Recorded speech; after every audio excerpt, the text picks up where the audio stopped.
안녕하십니까. 미래문화연구원장 이리현 박사입니다. 오늘은 선하고 거룩한 동역이라는 이 책을 가지고 함께 얘기를 나누는 그런 시간을 갖도록 하겠습니다. 최근에 여러 가지 그 사역을 진행하면서 모금에 대한 압박감을 많이 받는 사역자들이 아주 여럿이 있습니다. 그런 분들이 보내온 어려움들에 대한 사연들이 상당히 많았었는데요.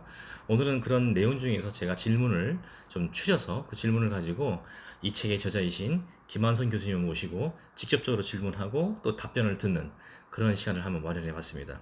여러분들께 아무쪼록 이 시간을 통해서 도움이 될 수 있는 그런 시간이 됐으면 좋겠습니다. 자, 안녕하십니까, 김한선 예, 교수님. 안녕하세요. 본인 소개 잠깐 해주시죠. 예, 저는 김한성이고요. 그리고 저는 대학 때 선교의 비전을 받아서 OM 선교에 소속이 되어서 선교 사역을 했고요. 그런 다음에 계속 선교지에서 있을 줄 알았는데 하나님께서 다른 길로 인도해 주셔서 공부를 더 하고 그리고 아세아 연합신학대학교에서 가르치고 있습니다. 만나서 반갑습니다. 반갑습니다, 교수님. 자, 저자이시니까 아무래도 이런 것에 대한 가르치는 사람으로서 또 사역자로서 굉장히 많은 고민을 했을 것이라고 생각이 듭니다. 어, 저도 뭐 국내에서 여러 가지 이런 동역에 대한 그러니까 이 모금에 대한 책을 찾아보면 국내는 그런 책이 없었거든요. 예, 지금까지 없었는데 마침 이 책이 나오게 돼서 얼마나 반가웠는지 모릅니다.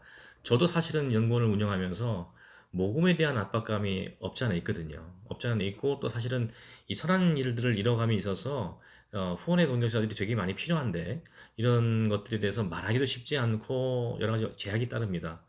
그래서 그런 고민하는 이런 책이 나왔기 때문에 마침 또 그에 대한 질문들을 던져주신 여러분들이 이 질문을 저자를 통해서 얘기를 드리면 상당히 도움이 되지 않을까 이런 생각을 하게 됩니다. 자, 예. 그러면 하여튼 노력하겠습니다. 네. 예, 그러시면, 자, 제가 이제 제 언어가 아니라, 질문을 주신 분들의 언어로, 대신해서 우리 김 교수님께 질문을 드리도록 하겠습니다. 자, 첫 번째 질문입니다. 자, 어느 정도의 재정 동역자들이 유지되어 오다가, 최근에 코로나 때문에 상당수의 재정 동역자들이 후원을 중단하게 되었습니다. 자, 다시 동역자들을 모아야 하지만 상황 때문에 여의치가 않습니다. 이런 힘든 시기를 어떻게 이겨내야 할까요? 이 질문입니다. 예. 정말 많이 어렵고 그 힘든 시기를 지나실 거다라는 그런 생각이 듭니다. 특별히 뭐 또 한국 교회도 뭐 그 재정 수입이 줄고 있다 이런 소식들을 들으면 나 정말 이제 어떡하나 이런 생각이 드실 텐데 저는 이 책의 두 번째 장입니다. 선교 사역의 주체라고 하는 그 내용을 다시 한번 좀 읽어보시면 어떨까 그런 생각입니다. 이 내용은 한마디로 말해서 선교는 하나님이 하신다라고 하는 겁니다. 예, 특별히 57페이지의 일부를 제가 좀 읽어드리겠습니다. 하나님이 우리를 부르셨고 우리가 많은 것을 희생하며 하나님의 부르심에 따라 나섰다면 하나님이 다른 성도들을 부르시고 하나님의 부르심을 받은 성도들이 재정을 하나님께 드리는 것도 가능하지 않겠는가?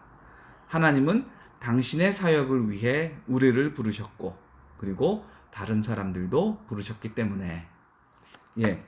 자, 이렇게 하나님께서 선교를 하시는데 그 사역을 위해 우리를 부르셨고요. 그리고 다른 재정 동역자도 부르셨다라고 하는 것. 그 믿음을 좀 가지고 계시면 어떨까 그런 생각이 들고요. 그러시면서 예, 다시 한번 그동안에 공급하셨던 하나님을 다시 한번 찾고 만나시면 어떨까요? 예, 그렇게 대답을 드리고 싶습니다. 네. 그렇죠. 우리가 신앙생활을 해나가면서 특별히 사역자들에게 참 우리 사역자들끼리 사실 대화를 나누다 보면은 재정적인 어려움이나 이런 것들에 대해 굉장히 토로하는 경우가 많습니다. 많은데요. 그래서 같이 사역의 올바른 방향이 무엇인가 하는 것을 얘기하다가도 우리가 하나님께서 이게 원하시니까 이쪽으로 갑시다라는 얘기를 하는데 현재 사정이 그렇지 못해서 곤란하다는 말들을 하는 경우가 많이 있습니다. 물론 이해할 만한 상황들입니다. 이해는 되지만 그러나 우리가 하나님의 선교에 입각해서 볼 때는 동의할 수 없는 내용들입니다. 사실 우리가 그 동의할 수 있는 내용으로 하나님께 나갈 때 하나님께서 아마 이런 길들을 열어주지 않으실까 하는 그런 믿음이 요구된다고 예, 보여집니다. 맞습니다. 네. 자, 두 번째 질문 한번 드려보겠습니다. 선교 재정 모금을 앞두고 있는데요. 선교지에서 필요한 재정을 어느 정도 예상하고 또 각 개인이나 교회에 어느 정도로 모금을 해야 할지 감이 잘 잡히지 않습니다. 자, 이 부분을 어떻게 계획을 해야 할까요? 예, 참 쉽지 않습니다. 그런데 계획을 세우신다라고 하니까 그건 너무 좋은 겁니다. 예, 흔히 계획 없이, 목표 없이 어떤 일을 착수하기가 쉬운데, 예, 이런 계획을 미리 세워본다라고 하는 건 너무 좋은 거고요. 제가 조언을 드리기 전에 두 가지 우리가 가지고 있는 잘못된 신화를 여러분에게 먼저 말씀을 드리겠습니다. 자, 첫 번째 잘못된 신화, 모금 100% 하기가 힘들다라고 하는 거. 그거 틀린 겁니다. 예. 하는 과정이 힘들죠? 근데 모금 100% 하는 것 충분히 가능합니다. 두 번째 잘못된 신화. 모금 제시액, 소속된 단체가 얼마를 모금해야 된다라고 얘기하는 것, 그거에 미니멈만 채워서 나가자, 이런 식의 잘못된 신화를 가지고 있는데, 그것도 잘못된 것입니다. 예. 그렇게 시작하면요, 늘 재정이 부족하기가 쉽습니다. 예. 그러니까, 그런 잘못된 생각이 바로 사역의 첫 번째 단추를 잘못 꿰는 겁니다. 첫 번째 단추가 잘못 꿰어지면 끊임없이 잘못될 수밖에 없습니다.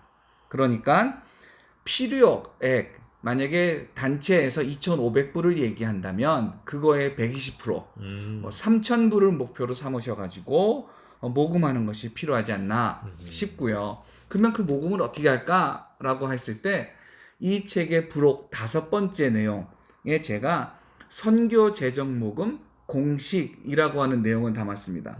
이렇게 하면 자동적으로 된다가 아닙니다. 예? 그렇게 되는 것이 아니라 어떤 영역들을 얼마큼 노력을 하면 하나님께서 어떻게 인도하실 것인지를 대략 보여주는 일종의 맵과 같은 그런 내용이 담겨 있습니다. 그러니까 부록 5를 한번 읽어보시면 어떨까 그런 생각입니다.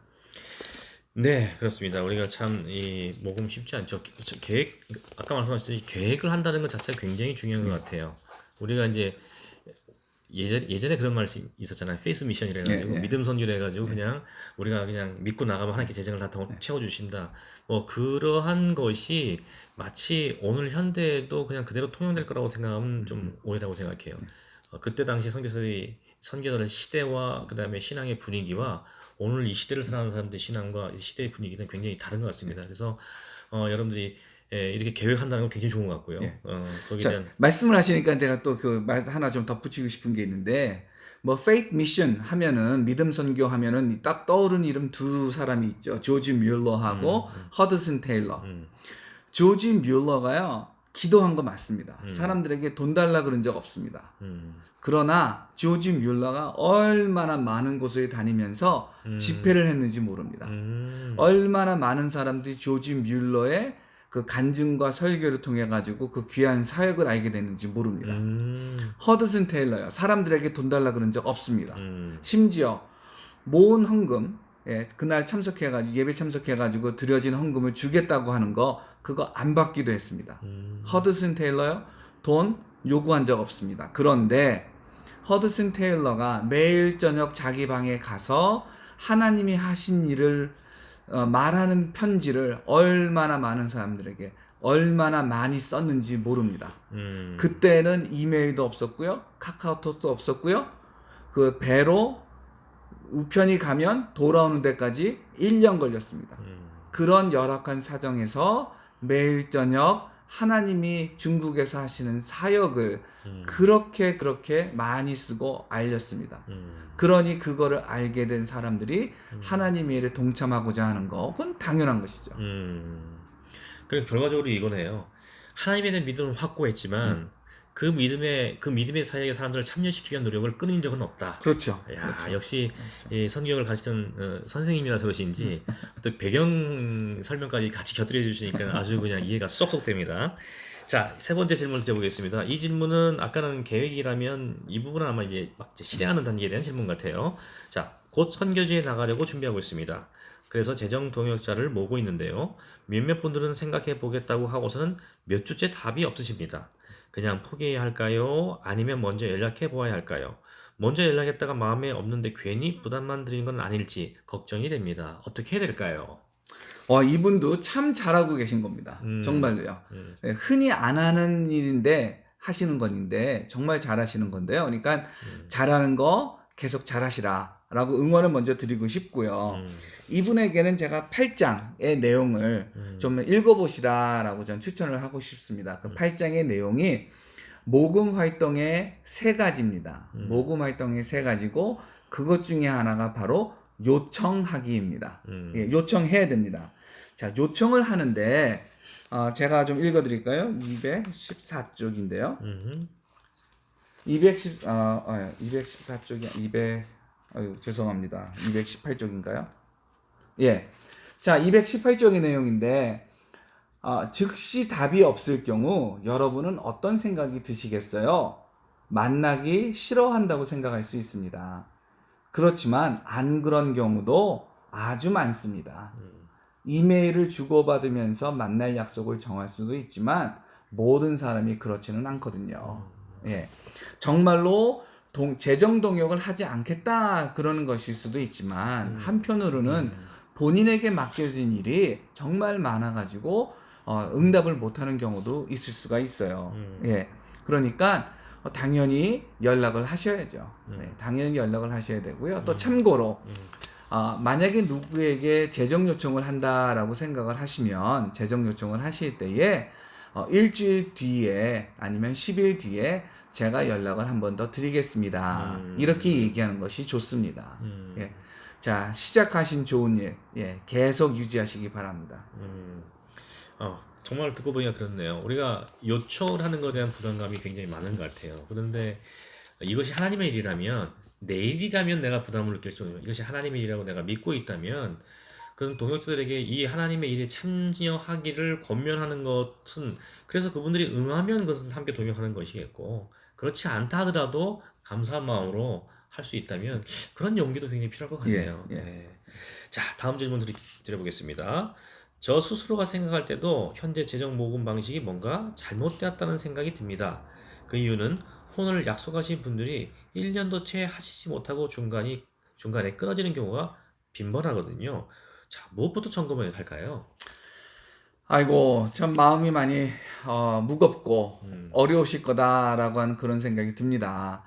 예, 기껏 이제 어려운 말을 입을 떼서 어려운 말을 했는데 그거를 오케이 한 다음에 1년도 안 돼가지고 그만하신다면 참 힘드실 거다 하는 그런 생각이 드는데 한번 이 책에 그 부록 3을 한번 읽어보시기 바랍니다. 우리나라 사람들이 사회복지기관이나 하여튼 어디에 기부를 한다라고 했을 때 얼마나 오랫동안 지속적으로 할까요? 라고 하는 연구 논문들을 제가 몇 편 읽고 그걸 좀 정리해 보았습니다. 그 내용이 부록 3인데 그걸 읽으시면 1년 정도 되면 한 절반 넘게가 떨어져 나갑니다. 예. 3년 지나잖아요? 그러면은 한 20% 정도 남는 겁니다. 예. 자, 그거를 생각을 하면 나를 내 사역을 같이 하겠다, 재정 동역을 같이 하겠다라고 하는 분들 중에 그 50%에 해당되는 분이 많았구나. 그렇게 생각하셔도 되고요. 절대 그 선교사님에 대한 개인적인 이야기가 아닙니다. 예, 그걸 좀 생각하시면 좋겠고요. 그리고 97쪽 내용도 제가 좀 읽어드릴게요. 자, 동역 관계를 비유한다면 그 과실수와 같은 겁니다. 몇 년 동안 나무가 성장을 해서 첫 열매를 맺을 때까지 잘 돌보고 가꾸어야 하니까요. 이 동역의 나무가 어느 정도 성장해서 가지치기를 해주고 접붙임을 하고 솎아주고 물도 주고 농약을 주는 등 계속 돌봐야 하는 거죠. 예. 여러분과 재정 동역자들의 관계가 계속해서 돌볼 관계이지 한번 얘기하고 오케이 사인 나면 은퇴할 때까지 그냥 쭉 가는 그런 관계가 아닙니다. 예. 그러니까 기부자들의 속성에 대해서도 알아야 되지만 행동의 일반적인 성향에 대해서도 알아야 되지만 또 한편으로는 이 관계는 돌보는 관계다. 예. 그거를 꼭 기억하시면 좋겠습니다. 100년 대계를 세운다는 마음으로 한번 돌보시면 어떨까요? 우리 교수님 말씀을 듣다 보니까 그러네요. 우리가 흔히들 목적을 가지고 목적을 달성하면 관계가 성사되는 경우가 많거든요. 그리고 목적이 달성되는 관계까지 갔으면 그 다음은 뭐 이렇게 자연스럽게 가는 거지라는 생각을 하기 쉬운데, 사실 관계는 끊임없이 개선해 나가야 되는 거거든요.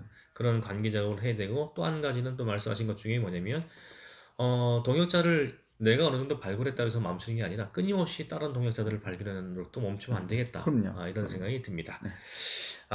많이들 도움이 되셨으면 좋겠습니다. 지금 이렇게 책 속에서 나오는 내용들을 말씀해 주시면서 함께 얘기를 나누고 있습니다.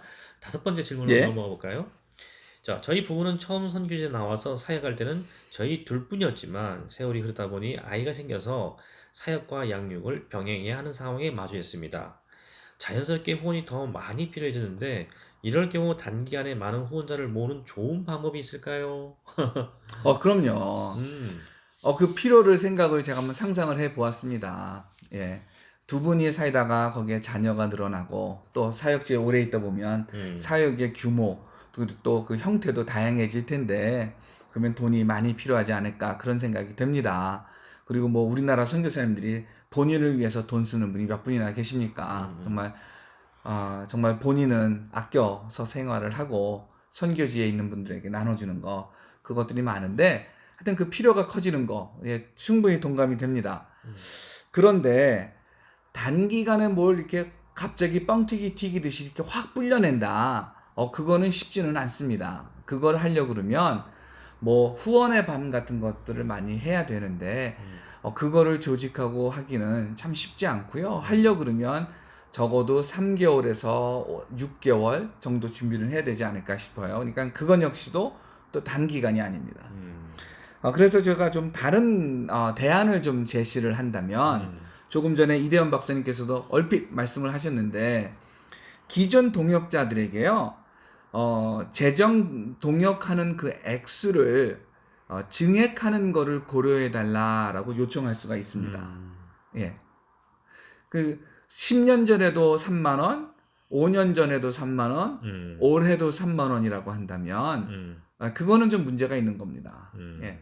그건 오히려 선교사님이 그 요청을 안 해서 더 증액이 안 됐을 수도 있습니다. 한번 좀 기존의 동역자들에게 자 이러한 필요가 생겨서 그 재정이 더 필요합니다. 뭐 그동안에 교회였다면 10만 원 하시던 거 15만 원으로 증액하실 수 있나요? 개인 성도들에게 뭐 5만 원 하신 분에게 뭐 7만 원으로 3만 원 하던 분에게 4만 원으로 2만 원 하던 분에게 뭐 2만 원으로 뭐 그렇게 하는 방법이 있을 것 같습니다. 또 다른 거는요. 자, 기도 동역 하시는 분들이 있잖아요. 그렇죠? 그 여러분의 기도 편지도 받으시는 그 기도 동역자들에게 이거를 뭉뚱그려서 모두에게 그냥 일반적으로 요청하면 안 되고요. 그 기도 동역자들을 한 분 한 분 접촉을 하셔서 그동안에 기도 동역을 해주셔서 이 사역이 이렇게 귀하게 잘 진행이 돼 왔습니다. 그런데 이제 재정 동역도 좀 고려해 주실 수 있나요? 라고 물어보는 것. 그거 충분히 가능합니다. 근데 이거를 100명한테 보내는 기도 편지에다가 그렇게 말하면요. 응답하는 사람은 100에 한두 명일 겁니다. 예. 아니면 많아봐야 뭐 100에 5명. 그러니까 개별적으로 접촉하시면서 요청하시면 어떨까? 그런 생각이 들고요. 또 세 번째. 그동안에 잘 신실하게 하시다가 후원을 중단한 교회도 있을 수 있고요. 또 개인 성도들도 있을 수가 있습니다. 근데 이분들이 중단한 이유가 선교사 본인이 싫어서 한 경우는 열에 하나입니다. 열의 9가지의 이유는 그 당시에 잠깐 현금이 모자라서 아니면 하여튼 여러 가지 이유가 있어가지고 아니면 쓰임새가 갑자기 많아져서 그래서 중단했을 수도 있습니다. 예. 아니면 오랫동안 해왔는데 이제 좀 쉬고 싶다 해서 그럴 수도 있어요. 그러니까 그런 분들에게 이분들은 이미 재정 동역을 했고 선교사 여러분들에 대해서 잘 알고 있잖아요. 그러니까 그분들에게 개별적으로 또 접촉을 해가지고 그동안에 후원을 잘 해주셨고 그것 덕분에 이 사역이 잘 되었습니다. 감사 말씀을 드리고요. 정말 감사하니까요. 그리고 당분간 쉬셨던 거 아는데 혹시 다시 재정 동역을 시작해 주실 수 있나요? 라고 요청하면 어떨까 그런 생각이 듭니다. 요것만 하시더라도 무조건 재정 동역하는 분들이 늘어나지 않을까요? 자, 이렇게 말씀을 듣다 보니까 이 시간이 그냥 책 한 권 소개하는 시간이 아니라 그냥 이 모금 세미나 시간 같은 느낌이 듭니다. 예, 그 선한 사역의 선한 의도와 방법을 동원해서 선한 동역자들을 모으는 노력. 그건 결국 앞에 붙은 말이 선한이라는 말이잖아요. 그러니까 사역자 자신이 선한 사역을 하고 있다면 그럴 수 있다고 생각합니다. 그래야 된다고 생각을 해요. 네. 자, 여섯 번째 질문 들어가겠습니다. 이 여섯 번째 질문은 이 책을 이미 한번 읽어보신 분이 하신 질문인 것 같습니다. 제가 질문 드려보겠습니다. 자, 이 책에서 세 명의 선교사 친구가 나오는데 마치 제 친구들과 저의 모습을 보는 것 같아 공감이 많이 되었습니다. 특히 안식년을 다녀온다고 후원이 끊긴 하경의 말이 와 닿는데요. 저도 얼마 있다가 안식년을 가질 예정입니다. 재정 동역자분들에게 저희 안식년에 대해 어떻게 설명하는 게 좋을까요? 저도 사실 하경이와 같은 고민을 하게 될 것만 같습니다. 예. 아유, 그동안에 정말 고생 많으셨습니다. 예. 쉬실 때도 되셨죠. 그쵸? 예, 쉬셔야 됩니다. 근데 선교지에서 선교사님들을 만나면 이 안식년 가기가 무섭대요. 왜냐하면 교회에서 선교사 다 한 줄 알고 그냥 끊어버리니까. 예. 참 무서우실 텐데 하여튼 좋은 쉼이 되시기를 바라는데요. 일단 좀 한국 교회를 좀 이해하시면 어떨까. 예. 그거를 하나 좀 먼저 말씀을 드리고 싶어요. 우리 한국 사회에서 안식년을 가지는 사람들이요 사실 드뭅니다. 예. 우리나라에서 안식년을 가지는 분들 그러면 공무원들이 뭐 일 가능할 수가 있고요. 그리고 교사도 좀 가능할 수가 있습니다. 그리고 대학 교수도 좀 가능할 수 있습니다. 5천만 아니면 그 중에서 경제 인구 3천만 인구에서 안식년 가지는 사람의 숫자가 뭐 20만이요, 30만이요. 예, 그거밖에 안 됩니다. 예, 그러니까 이 뭐 공무원이나 교사나 교수가 아니면 예, 선교사님들이 안식년 갖는다라고 했을 때 그거를 충분히 이해를 못할 수가 있습니다. 또 타문화 생활이 얼마나 어렵고 힘든 건지를 모르시잖아요. 그렇죠. 예, 그러니까 몰라서 그러실 수가 있구나 이렇게 좀 이해하시면 어떨까. 예, 그런 생각이 하나 들고요. 자, 그런 다음에 이제 선교사님들이 하실 것이 하나 있습니다. 뭐냐면 안식년을 그냥 쉼으로 생각하지 마시고요. 표현을 할 때에도 이것이 사역과 연결이 있다라고 하는 거를 본인이 먼저 생각하고 그러한 의사소통을 한국의 후원교회, 파송교회 그리고 성도들에게 해야 되지 않을까 싶습니다. 예. 그리고 이 연구년, 내지는 안식년 요 때에 이게 아주 자질구레한 표현의 방법일 수도 있는데, 근데 이게 큰 영향을 전 준다라고 생각을 하는데요. 이 사역의 열매, 하나님에게 먼저 영광입니다. 그쵸? 사역의 열매에 대해서 하나님께 영광 돌리는 거, 그건 다 하신다라고 생각이 듭니다. 그런데 이 사역을 여러분이 같이 하셨기 때문에 가능하다라고 하며 이 재정 동역자들과 함께 그 열매를 공유하는 언어 표현이 있어야 되지 않을까 싶어요. 그러니까 같은 말이라도 내 사역을 도와줘서 고맙습니다가 아니라 우리가 이 일을 같이 했습니다라고 얘기하는 거예요. 그리고 그게 사실이고요. 그렇죠. 예, 동역자잖아요. 그러니까 우리가 이 일을 같이 했습니다. 그 모습을 직접 못 보셔서 참 안타깝지만 제가 그걸 봤으니 그걸 하여튼 할 수 있는 대로 최선을 다해서 상세하게 설명하겠습니다. 이렇게 말씀을 하면요.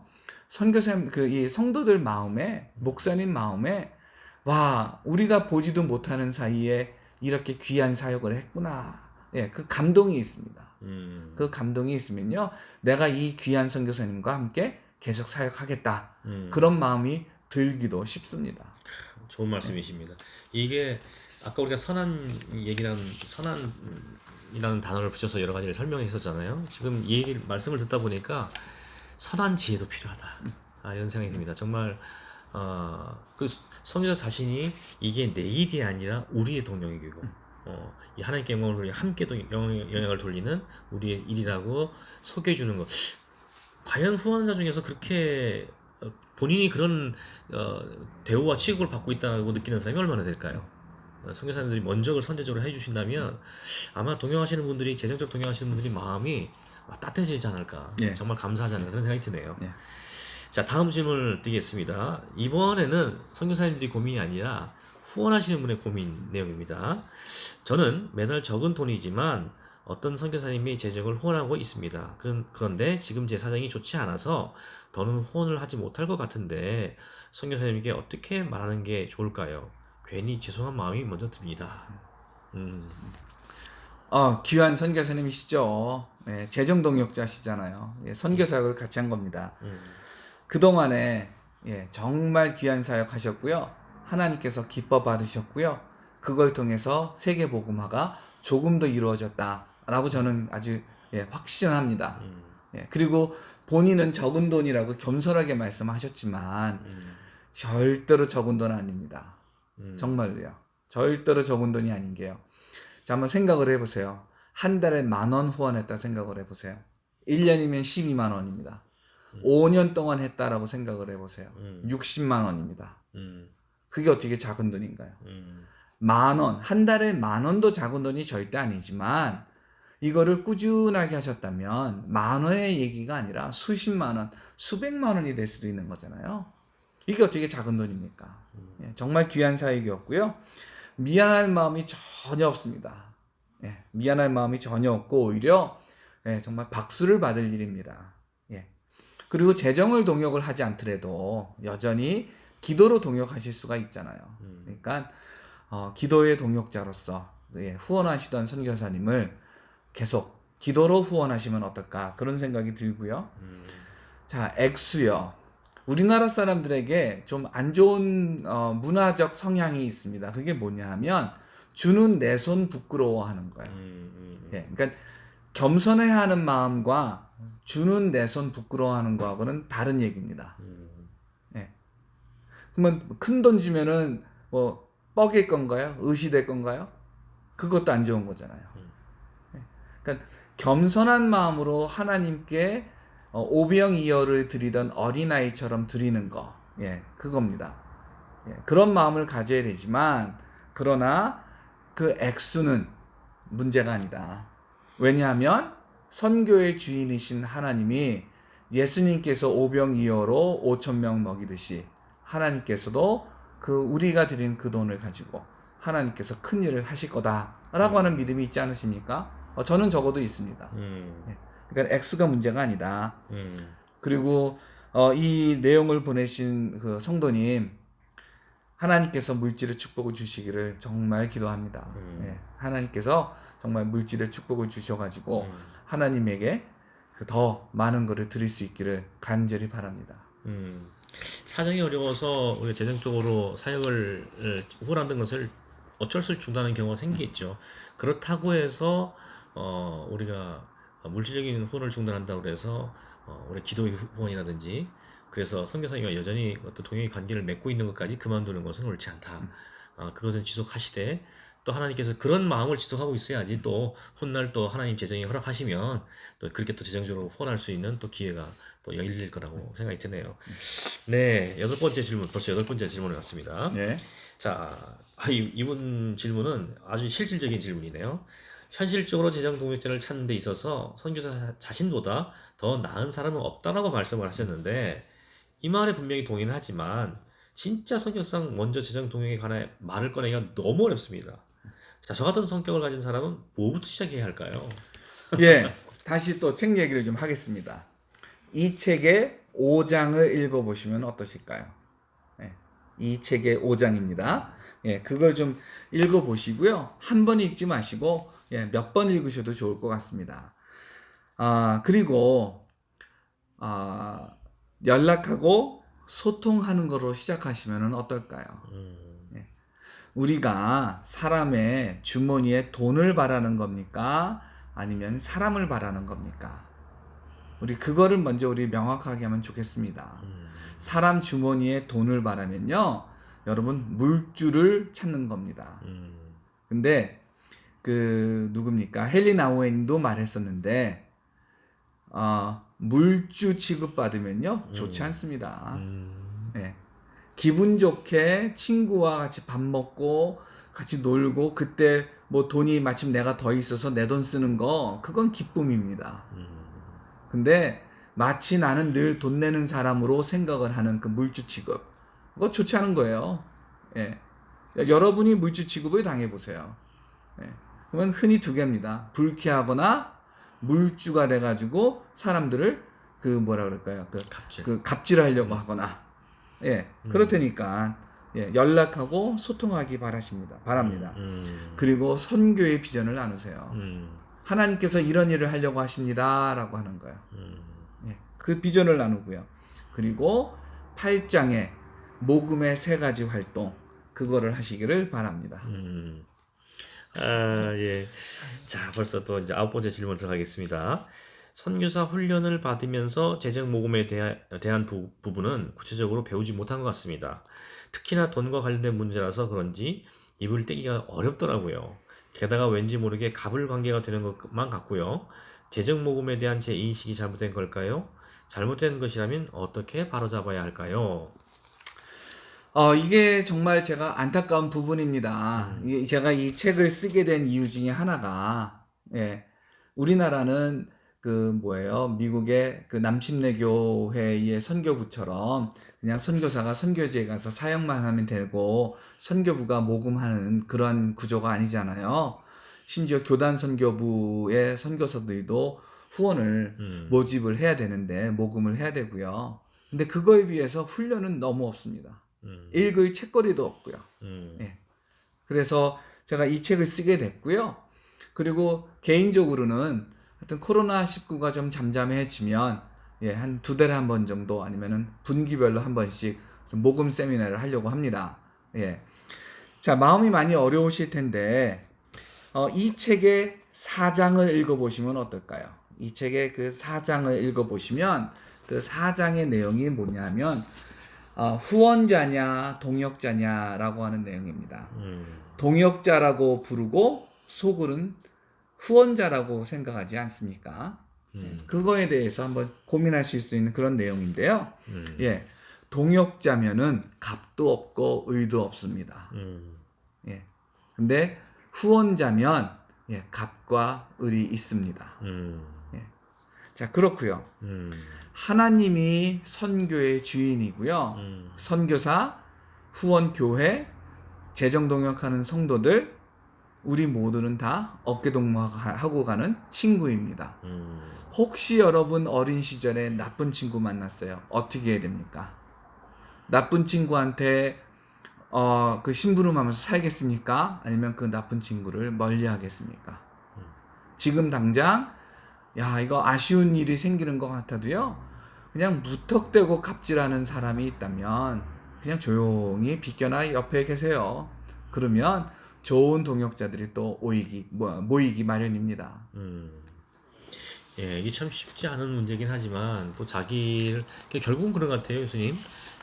선한 동력에 있어서 내세우는 게 자기 자신이 아니라 그 일을 하시고자 하시는 하나님, 그 다음에 그 사역을 통해서 함께 어깨를 나란히 하면서 그 부르심에 응답하고자 하는 동역자들의 관계, 굉장히 중요한 것 같습니다. 자, 10번째 질문 드려보겠습니다. 제 선교 사역을 누구보다 지지해주고 응원해 주셨던 분께 선교 동역자가 되어달라고 말하니 단호히 거절하셨습니다. 아이고 상처가 되겠네요. 아이고. 그런 마음을 안 먹으려 해도 서운한 마음이 자꾸만 드는데 이럴 때는 어떻게 이런 마음을 어떻게 버려야 할까요? 이런 질문입니다. 버린다고 버려지나요? 예, 당황스럽고 마음이 많이 상하셨을 거다. 예, 그런 생각 듭니다.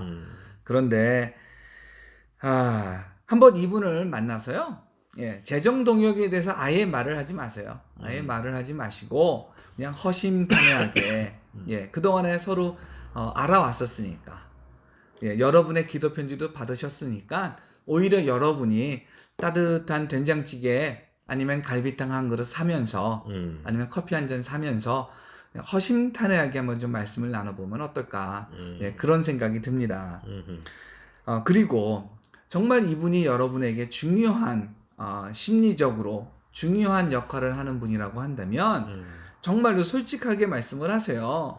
예, 그 이분이 재정동역하는 것이 선교사님 본인에게 얼마나 큰 의미인지를 잘 설명을 하세요. 음. 이게 단순히 돈 몇 푼이 나를 지원해줘가지고 그게 나에게 어떤 도움이 된다 그게 아니라 당신이란 사람이 나에겐 참 소중한 사람인데 그 소중한 사람이 이 일을 같이 해주니 예, 다른 사람 10명이 나와 함께 하는 것보다 더 내 마음이 예, 든든하다. 이거를 표현을 하시면 어떨까. 예, 그런 생각이 들고요. 혹시라도 필요한 재정이 아직 안 채워졌는데 믿었던 사람마저 배신을 했다라고 한 생각을 한다면 여러분 우리 인류의 역사 배신의 역사입니다. 예, 이 실제 세상에 오신 거 환영하고요.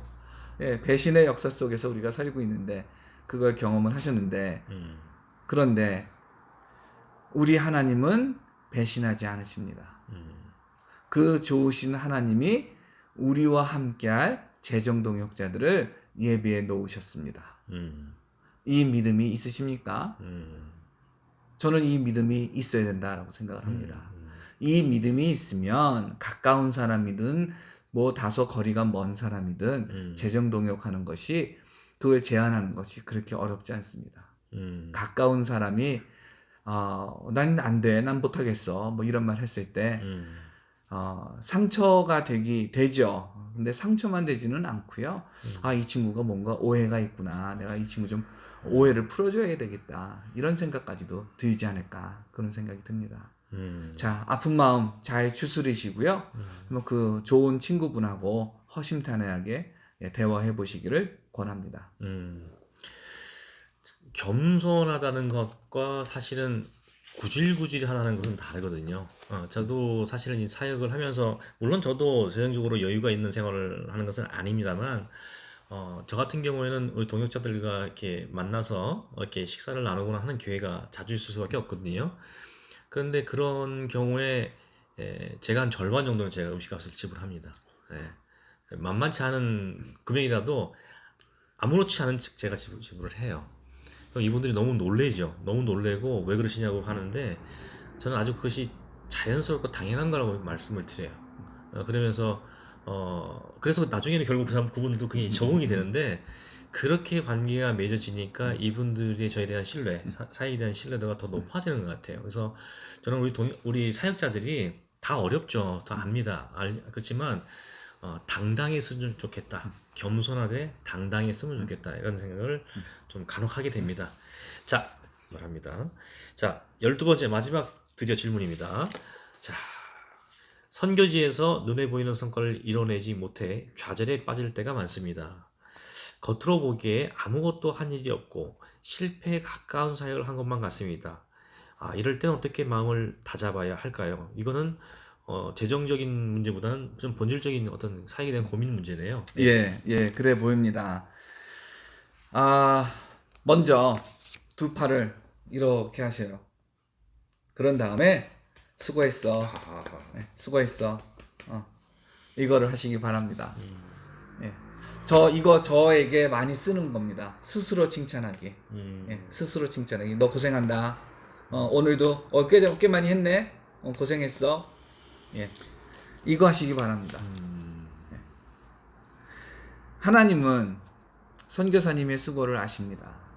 예. 그러니까 힘내세요. 예. 눈에 보이지 않는 것. 근데 선교사님들의 사역이 눈에 보이지 않는 것의 사역 아닙니까? 영적인 사역이잖아요. 눈에 보이지 않는 것의 사역입니다. 그러니까 힘내세요. 그리고 하나님의 일을 한 것이지 선교사님의 일을 한 게 아니잖아요.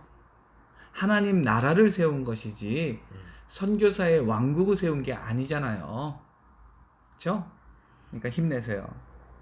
자, 그리고 그럼 앞으로 뭐 이런 시기에 이거를 또 한번 그 발전의 기회를 삼으시면 어떨까? 그런 생각도 듭니다. 그러려면 어떻게 하면 좋을까요? 구체적인 목적을 좀 정해보는 거죠. 내가 100명을 회심시키겠다? 그건 아닙니다. 왠지 아세요? 성령께서 하시는 일이니까. 근데 내가 100명에게 전도하겠다. 그건 가능합니다. 네. 자, 구체적인 목적을 한번 세워보시기 바랍니다. 그리고 실행 계획도 한번 좀 세워보시기 바랍니다. 예. 그래가지고 돌이켜 갔을 때 뭐 80%라도 이룩하지 않으셨을까요? 아니면 60%라도 성취하지 않으셨을까요? 그러면 60%면 뭐 F를 간신히 면했나요? 그런 거 아닙니다. 아니 이 세상에 초중고등학교도 아닌데 100점 맞고 사는 사람이 어디 있습니까? 100점은 없습니다. 우리 이 실생활에서요. 80점이면 우리 중고등학교 때 100점 아닐까요? 60점이면 우리 중고등학교 때 뭐 B 플러스 정도 되지 않을까요? 그러면 뭐 잘한 거 아닌가요?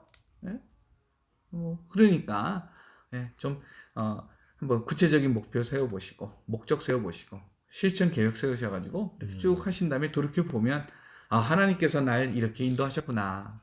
그렇게 생각하시면서 하나님께 감사하지 않으실까요?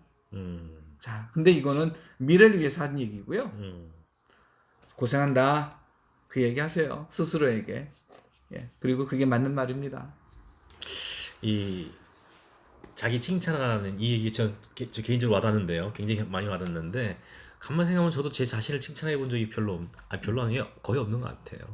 한국의 우리 사역자들이 갖고 있는 가장 큰 문제점 중에 이게 참 우습죠. 제가 상담할 때는 그러지 마세요 얘기하면서 정작 저한테 적용 안 했던 것 같아요.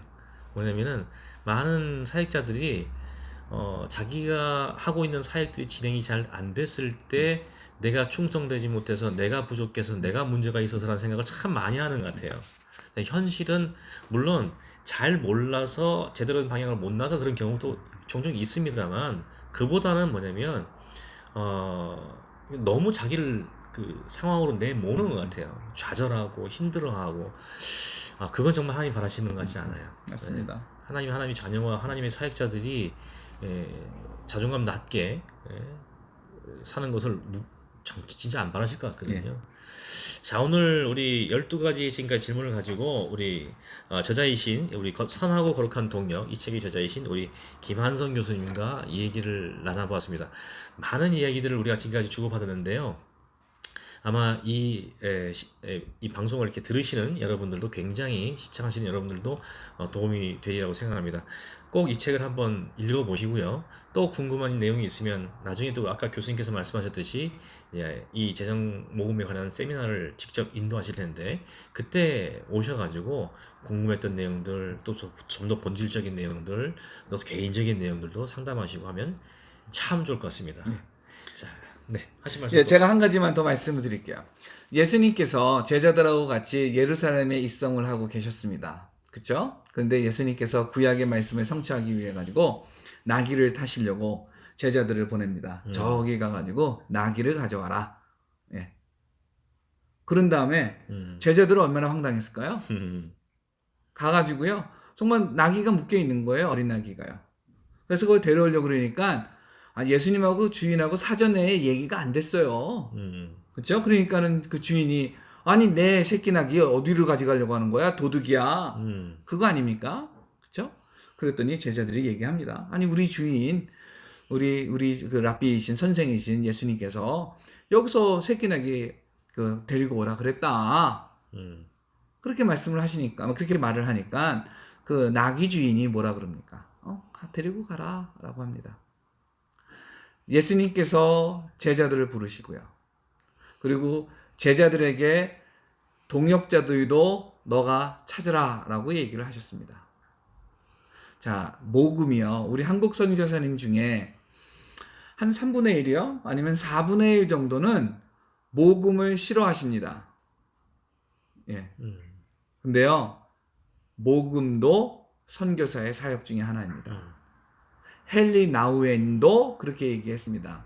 모금은 사역이다. 자, 이 말을 못 들으셨다 그러면은 괜찮습니다. 근데 이 동영상을 이 끝까지 보셔가지고 모금도 사역의 일부다라고 하는 말을 들으신 분들 이젠 더 이상 나 몰랐어. 그 말은 통하지 않습니다. 모금을 여러분 사역의 일부로 여기시고 모금을 하시기 바랍니다. 그러면 하나님께서 여러분 마음에 부어주신 그 비전들 그것들을 이룰 수 있는 방법들 또한 나오게 됩니다. 예, 감사합니다.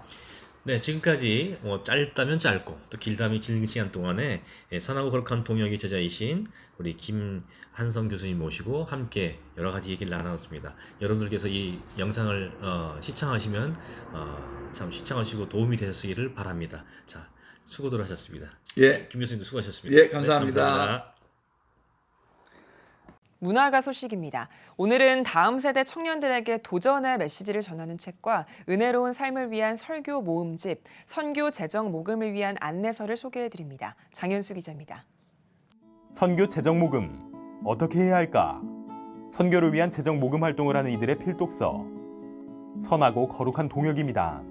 재정 모금은 선교계의 큰 숙제지만 국내에 선교 재정 모금에 관해 쉽게 접할 수 있는 책이 없던 현실. 재정 모금에 대해 어려워하고 낯설어하는 한국 선교사들을 위해 기획된 책입니다. 책은 읽는데 부담을 줄인 스토리텔링 방식으로 3명의 선교사를 책 속에 등장시켜 이들과 함께 재정 모금에 대해 배울 수 있도록 구성됐습니다. 사역에 필요한 돈을 지원하는 후원자가 아닌 하나님의 일을 함께하는 동역자를 찾으라고 강조하는 책. 재정 모금의 의미에서부터 동역자를 찾는 방법, 선교 프로젝트 모금의 예, 선교 편지 작성법 등 구체적인 부분까지 놓치지 않고 독자에게 전하고 있습니다. CTS 뉴스 장현수입니다.